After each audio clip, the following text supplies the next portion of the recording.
સુરત કતારગામ વિસ્તારમાં નવજાત શિશુને કચરાના ઢગલામાં ત્યજી દેવાની હૃદયદ્રાવક ઘટનાનો ચોક બજાર પોલીસે સફળતાપૂર્વક ભેદ ઉકેલી લીધો। 25 મેના રોજ અવધૂત નગર વિસ્તારમાં એક દિવસના નવજાત શિશુનો મૃતદેહ મળી આવતા ચકચાર મચી હતી।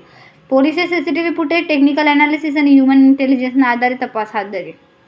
તપાસ દરમિયાન શાંતિનગર સોસાયટીની રહેવાસી 43 વર્ષીય હેમલતાબેન બારૈયાની ઓળખ થઈ। પૂછપરછમાં મહિલાએ સમાજમાં બદનામીના ડરથી પોતાના ઘરે જન્મેલા બાળકને પ્લાસ્ટિકની થેલીમાં મૂકીને કચરાના ઢગલામાં ફેંકી દીધાની કબૂલાત કરી।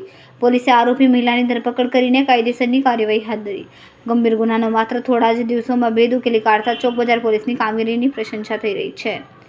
કેમેરામેન સેનિલ વિરાણી સાથે વિશાલ છેઠા, માનવ પ્રભા ન્યૂઝ, સુરત। અમારા વિડિયોની નવી અપડેટ મેળવવા માટે સબસ્ક્રાઇબ કરો માનવ પ્રભા ન્યૂઝ ચેનલને। બેલ આઇકન ક્લિક કરો લેટેસ્ટ વિડિયો સૌથી પહેલા મેળવવા માટે।